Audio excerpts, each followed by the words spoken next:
난데없이 팝업처럼 팍 튀어나온 창세기 38장은 인간의 실수로 그곳에 위치해 있는 것이 아닙니다. 하나님께서 인간의 실수와 또 인간의 잘못이라는 그 역사 속에서, 이야기 속에서 어떻게 하나님의 구속사로 이어가시는지를 보여주기 위한 샘플로 하나님께서 분명한 목적을 갖고 넣어주셨습니다. 만약 그것을 굳이 요셉의 드라마 속에 등장하는 광고라고 표현한다면 하나님께서 봐라, 내가 어떻게 인간의 이야기 속에서 일하는지 똑똑히 봐라라고 보여주시는 공익 광고의 형태라고 할 수 있겠습니다. 지난주에 우리는 유다의 맏아들 엘과 둘째 아들 오난이 하나님 앞에서 얼마나 악독했는지 하나님께서 도저히 견디시지 못해서 그들의 생명을 거두어 가신 이야기를 살펴보았습니다.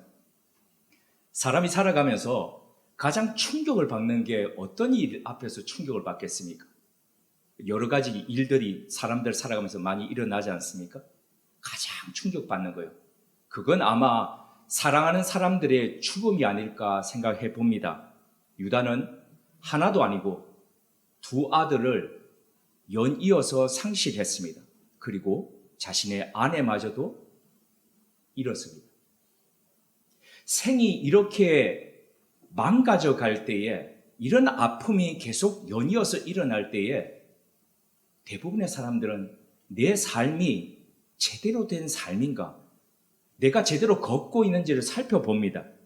하지만 유다는 자신의 생애 가운데서 일어나는 이 비극적 사건 앞에서도 자신을 돌아보지 못했습니다. 내가 내 아버지의 집을 떠나오고 내 형제를 멀리함으로써 홀로 이 가나안 땅에서 살아감으로써 혹시나 내게 일어나는 이 일들이 그와 같은 그것에 대한 경종을 울리는 하나님의 신호가 아닐까 생각하지 못했습니다. 그는 자신의 마음대로 결혼하고 신앙과 상관없이 마음대로 살아가던 자신의 과거를 깨닫기보다는 여자 하나가 우리 집에 잘못 들어와가지고 우리 집을 이렇게 망치고 있구나라고 그렇게 생각했습니다. 그래서 그 집의 불행의 원인을 며느리 다말에게 전가했습니다. 말은 하지 않았지만 계대법에 의해서 그의 막내 아들을 그의 며느리와 결혼시켜야 했음에도 불구하고 그는 달콤한 거짓말로 며느리를 속였습니다. 이 아이가 좀 더 크면 내가 너와 결혼시켜 주겠다라고 말하면서 거짓말로 다말을 친정에 돌려보냈습니다. 과거 우리 조상들은 결혼한 딸을 일컬어서 출가 외인이라고 일컬었습니다. 시집을 가면 그때부터 남이다는 말이죠. 그래서 남편을 만약에 여의고 딸이 홀로 되어 있으면 친정에 오지 못하도록 했습니다. 심지어는 이 얼마나 악독한 법을 강요를 했냐면, 관습을 강요했냐면은 남편을 따라서 죽으라고 이야기했습니다. 그래서 만약에 정말 남편을 따라서 죽으면은 연료가 났다라고 그 마을에 연료문을 세우고 그녀를 칭송했습니다. 이토록 과거 이 땅에는 이 안타까운 슬픔을 겪고 홀로 된 여성에 대한 인권도 그리고 배려도 없었습니다. 시간과 공간이 다르지만 다말 역시도 남편이 이어서 계대 결혼했던 시동생이 죽었습니다. 그리고 난 뒤에 시아버지에 의해서 할 수 없이 친정으로 보내졌습니다. 실패하고 망가지고 인생의 엉망이 되었을 때에 고향으로 돌아가는 마음들이 어떻겠습니까? 아마 발걸음이 천걸음 만걸음 같이 그렇게 느껴지지 않겠습니까? 이 고통스러운 귀향을 유다는 다말로 하여금 하도록 떠밀었습니다. 남편을 잃은 가여운 며느리를 보듬기보다는 자신의 아들을 먼저 생각했습니다. 이런 유다의 생각과 달리 하나님께서는 가나안에서 자기 마음대로 결혼해서 가족을 일고 가던 이 유다의 집안을 그냥 두시지 않고 뒤흔드셨습니다. 두 아들에 이어서 그가 결혼했던 가나안 사람 수아의 딸 그 부인마저도 그렇게 데려가셨지요. 이 모든 것들을 다 상실하고 난 뒤에 남은 셋째 아들 셀라를 마치 바람 속에 등불을 지키듯이 이렇게 손을 모아서 온 힘을 다해서 자신이 감싸 안았습니다. 그렇게 하면 지켜질 거라고 생각했습니다. 이런 유다의 가정을 살리고 그를 회복시켰던 것은 다름 아닌 지난주에 말씀드렸듯이 이것은 다 너 때문이야 라고 그렇게 유다가 지목했던 다말 덕분이었습니다. 지난 시간에 예고드렸던 대로 오늘 이 다말을 통해서 어떻게 하나님께서 유다의 집안을 회복시키셨는지 그리고 유다를 살리셨는지 살펴보고자 합니다. Well-behaved woman rarely make a history. 제 발음은 늘 그렇게 아름다운 거 아시죠? 네, 그렇지만 뜻은 다 아시죠? 우리말로 번역하자면 이렇게 번역할 수 있습니다. 착한 여성은 역사를 만들지 못한다. 여기서 착한 여성이라는 것은 그냥 주어진 대로, 관습대로, 제도대로, 시키는 대로 그냥 그렇게 살아가는 여성을 뜻합니다. 순종할 뿐 제도와 사회의 부당함에 대해서 맞서지 못합니다. 대항하지 않습니다. 그냥 시키면 시키는 대로 여자면 그냥 이렇게 해 할 때에 그냥 그렇게 살아갑니다. 그러다 보니 역사의 소모품이 되어서 조용히 사라질 뿐입니다. 이런 면에서 볼 때 다말은 결코 착한 여성이 아닙니다. 그녀는 친정에 가 있으라는 시아버지의 말을 듣고 친정으로 가긴 갔습니다. 그러나 주어진 운명에 결코 굴복지 않았습니다. 남편에 이어서 시동생마저 죽고 사람들은 그녀를 아마 박복하다, 남편 잡아먹는 여자다라고 그렇게 말했을 겁니다. 거기다가 시아버지는 조금만 기다려, 그러면 셋째 아들 줄게, 그런 약속을 지키지 않았습니다. 애당초 지킬 마음이 없었습니다. 세상은 이렇게 홀로 된 여성에게 우호적이지 않았습니다. 배려하지 않았습니다. 되려 기존 사회를 유지시키는 소모품 취급했습니다. 이런 부당함 속에서 다말은 하나님께서 자신에게 주셨던 그 특권을 최대한 발휘하며 찾고자 애썼습니다. 오늘날 우리 시대의 윤리와 시각으로 바라보자면 이건 불륜이고 부당해 보입니다. 하지만 그 시대의 사회 속에선 이것이 어느 정도 불가능한 것도 아니었습니다. 용인되었다는 겁니다. 왜냐하면 당시 풍습 속에 계대 결혼이라 그래서 형사 취수 제도라고 말씀드렸죠. 형이 죽으면 남동생이 그 형의 자손을 낳기 위해서 형수와 더불어서 결혼하는 제도였습니다. 우리나라에도 고대 시대에 있었습니다. 그런데 형제가 없을 때 그러면 어떻게 하느냐? 형제가 없을 때는 친척 중에서 찾았습니다. 그래서 가장 가까운 친척이 1순위였습니다. 만약에 그 가장 가까운 친척이 나 그거 못하겠다라고 이야기하면은 온 동네 사람들이 다 모인 곳에서 자신의 신발을 벗어가지고 내던져야 했습니다. 그래서 신발을 벗는다는 것은 그 당시에 노예들이 신을 신지 않았습니다. 그것처럼 내 권리를 포기하면서 나는 그 부끄러움을 받겠다는 거였습니다. 그것을 일컬어서 고엘 제도라고 이야기했습니다. 룻기에 보면 룻에 대해서 1순위였던 사람이 나 그거 떠안지 않겠다 그래서 성 안의 사람들이 다 지켜보는 가운데서 자신을 신을 벗어 내던졌습니다. 그 이후부터 그 사람은 신벗은 자, 신 내던진 자라는 그런 창피함, 그러니까 책임과 의무를 다하지 못한 사람이라는 그런 부끄러움을 안고 살아야 했습니다. 다말 역시도 이런 고엘 제도 가운데서 비록 형제가 주어지지 않았지만은 주변에서 찾고 또 찾았습니다. 그래서 그가 선택했던 것은 바로 자신의 남편의 가장 가까운 인척, 누구였습니까? 바로 시아버지였다는 겁니다. 그런데 이 시아버지를 선택하는 것은 아주 희귀한 경우이긴 했지만 위험을 감수해야 했습니다. 혹시나 그 시아버지가 나 상관없는데 라고 하면은 오늘 성경에서 우리 읽었던 것처럼 그 지역 사회 속에서 화형당해서 죽을 수도 있었기 때문입니다. 어떻게 보면 다말은 굳이 이런 위험성을 감수하면서 그의 남은 인생, 창창한 인생을 그렇게 살 필요가 없었습니다. 룻기에 보면 시어머니가 모압의 두 며느리가 자신을 따라서 유대 베들레헴으로 가고자 할 때에 오지 말아라고 이야기했지요. 그러면서 너희들은 젊은데 왜 나를 따라오려고 그러느냐? 내가 지금 결혼해서 아이를 낳는다 하더라도 너희들과 어떻게 결혼시킬 수 있겠느냐? 그러니까 너희는 너희 고향 땅에서, 이 조국 땅에서 새로운 사람을 만나서 잘 살아라라고 그렇게 이야기했습니다. 그때에 오르바라는 며느리는 그 어머니의 말을 듣고 그대로 돌아갑니다. 자, 이것처럼 룻이 이렇게 했듯이, 오르바가 이렇게 했듯이 다말 역시도 그렇게 살아갈 수 있었습니다. 그럼에도 불구하고 그는 남편의 가장 가까운 친척이었던 시아버지와 더불어서 유다의 후손을 계획했습니다. 먼저 다말은 시아버지의 이 스케줄을 수집했습니다. 이후 예상 이동 경로를 조사했습니다. 그리고 신전 여사제처럼 옷을 그렇게 입었습니다. 매우 치밀하지요.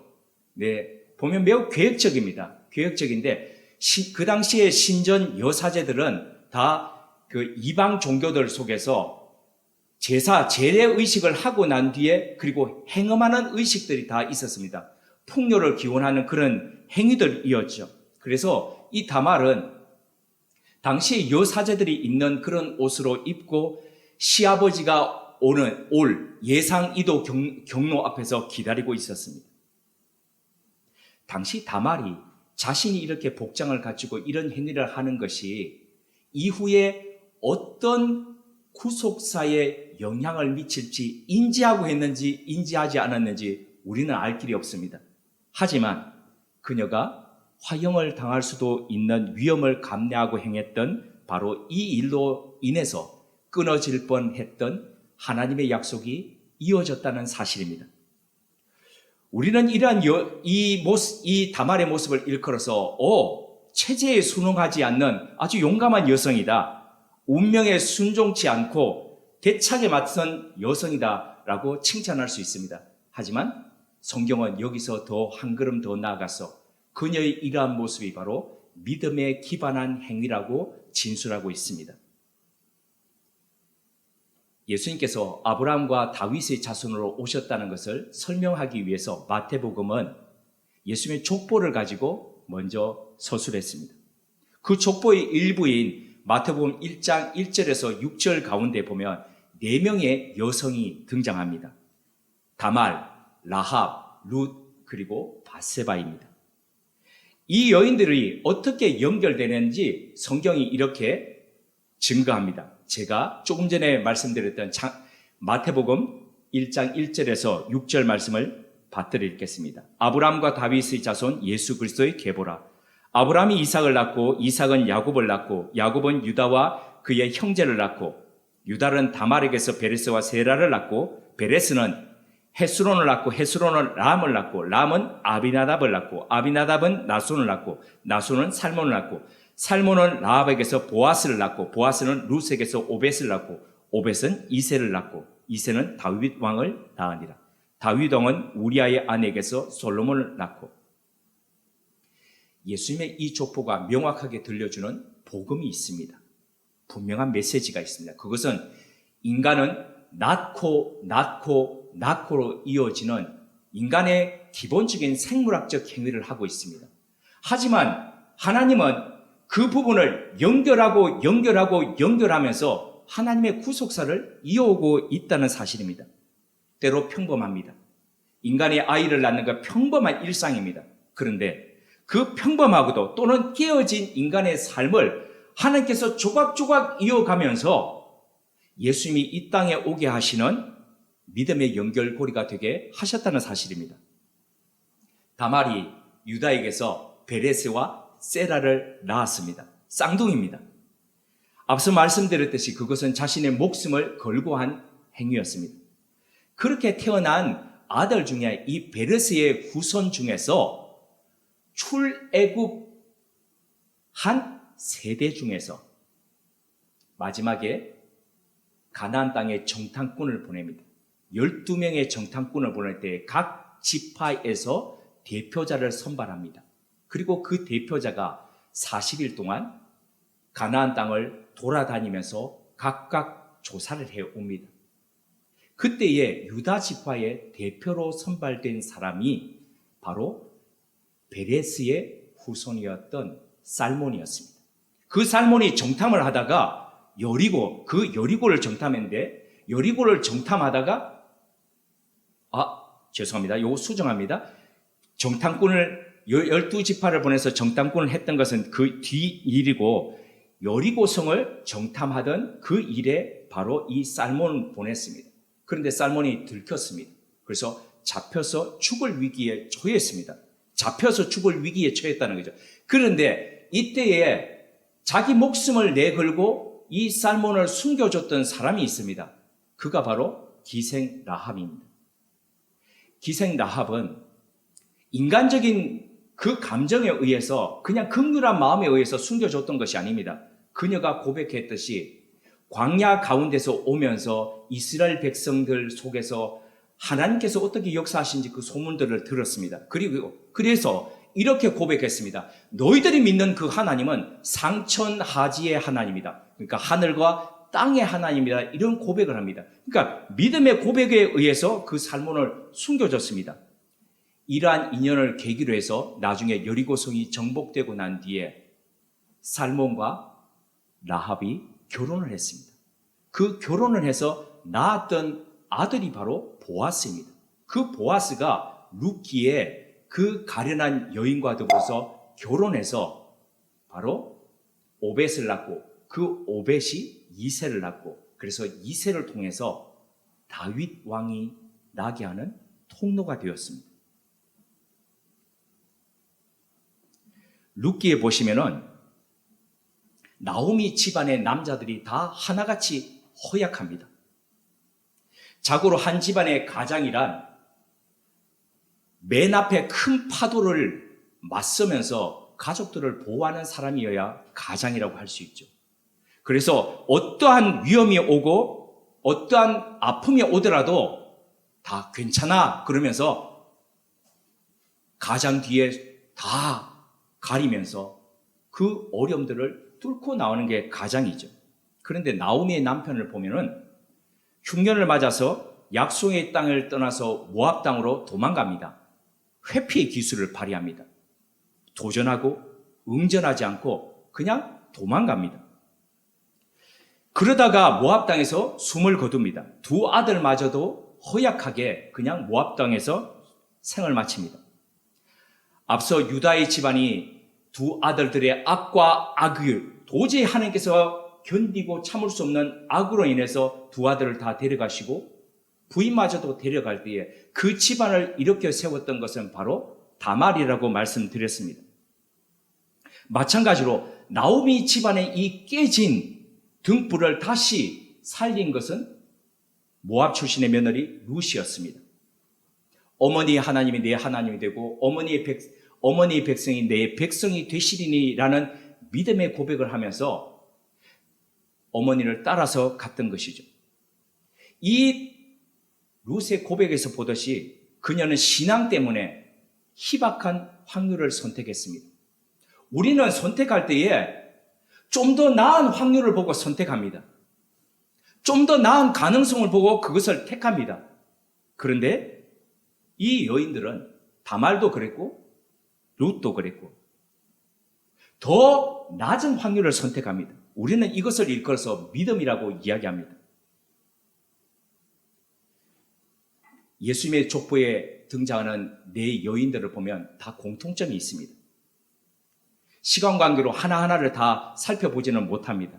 그러나 이런 공통점이 있습니다. 첫째, 그녀들은 하나같이 운명에 기대지 않았습니다. 운명을 저주하지도 않았고 한탄하지도 않았습니다. 스스로의 운명을 개척했습니다. 자신의 삶을 불평하는 대신에 왜 나는 이럴까? 왜 내게는 이런 땅이 주어졌을까라고 하지 않았습니다.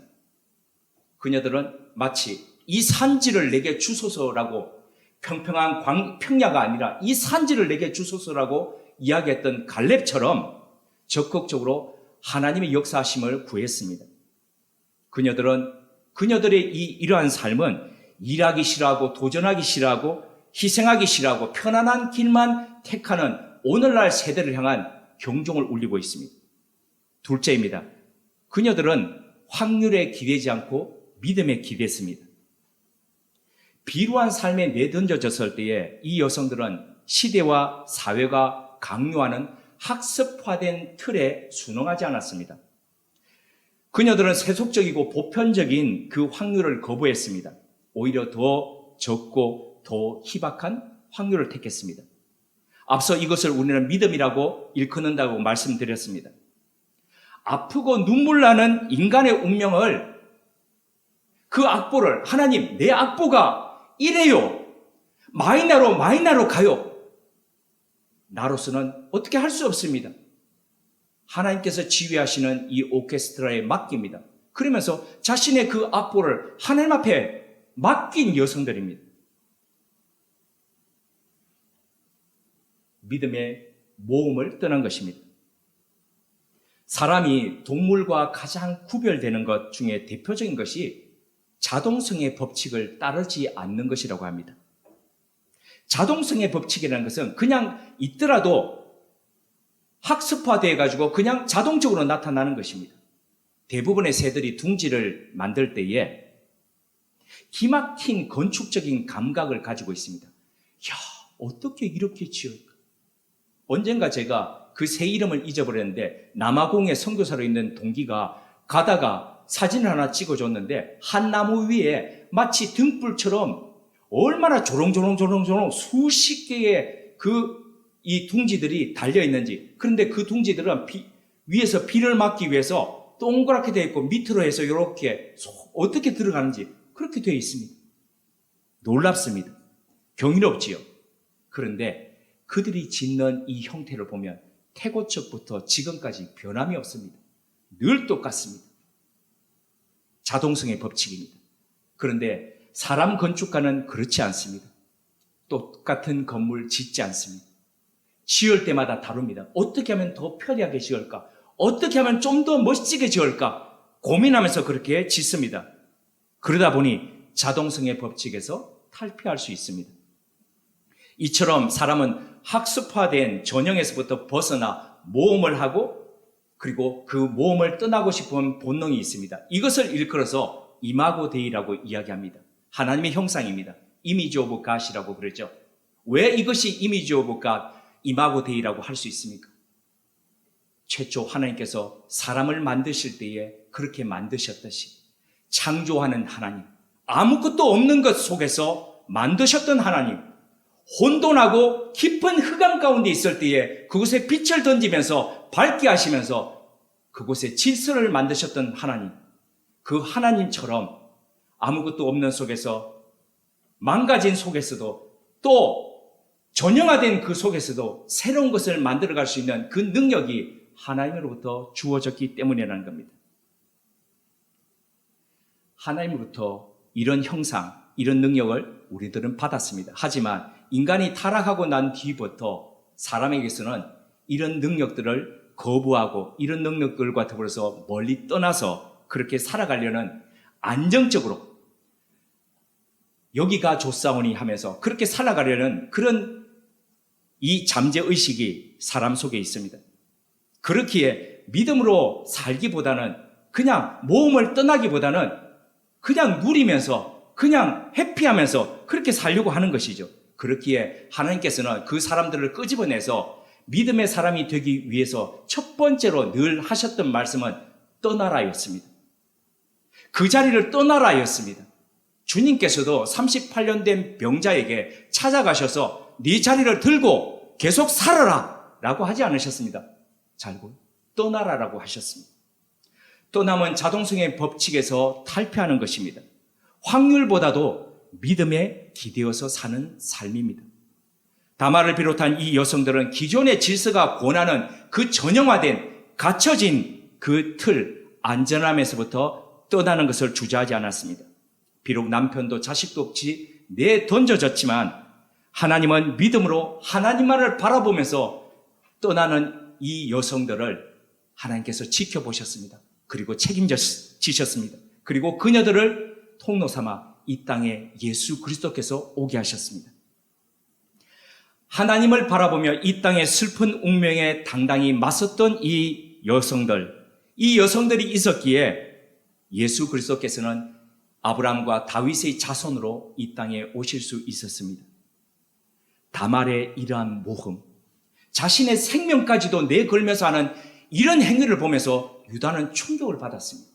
그래서 그는 당장 화형시키라고 했던 그 손을 거두면서 사람들 앞에서 이렇게 고백했습니다.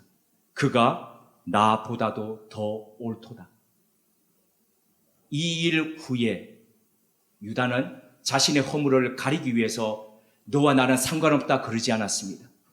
며느리 다말이 낳았던 그 두 아이를 자신의 아들로 받아들입니다.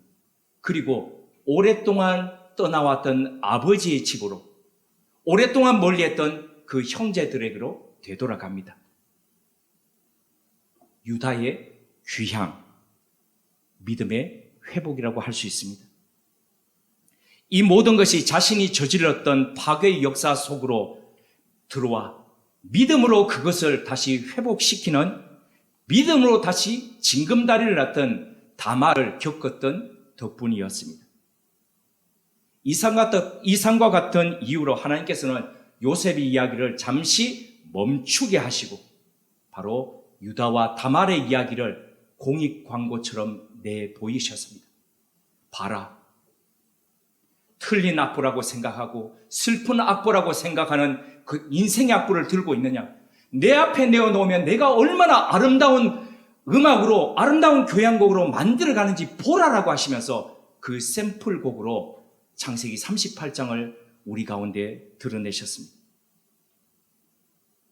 혹이나 내 마음대로 되지 않고 점점 꼬여가는 삶 앞에 서 계십니까? 내 하나님은 어디 계시냐고 반문하시면서 날마다 그 하나님 앞에 원망하고 계십니까? 하나님은 파괴된 자녀 가운데서 생명을 일구어 내시듯이 사막의 강을 아무도 기대하지 않았던 그 광야에 새로운 길을 만드시면서 오늘도 우리를 위해서 예비하시는 그 하나님이십니다. 이 하나님과 함께 안전함에서부터 벗어나 새롭게 모험해 보지 않으시렵니까? 확률에 기대는 대신 믿음으로 기대하면서 그 하나님과 더불어서 이 모험의 여정을 떠나보지 않으시렵니까? 함께 기도드리겠습니다.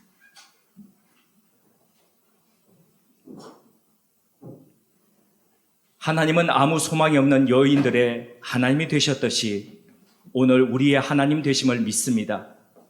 고단한 삶, 여기저기 생책이 나고 금이 간 우리들이 다시 소망을 갖고 일어설 수 있는 이유가 바로 하나님이심을 고백드립니다. 이해되지 않는 일들이 계속되고 견고한 악의 카르텔 속에서 숨이 턱턱 막히지만 이 순간에도 하나님은 이 땅을 위해, 우리를 위해 새롭게 하시기 위해 일하고 계심을 고백드립니다. 그러기에 일어나는 일과 현상에 함몰되어 일이 일비하지 않기를 구합니다. 주님께서 친히 우리의 미래와 희망이 되셔 우리가 넘어질 때마다 일으켜 주시기를 구합니다.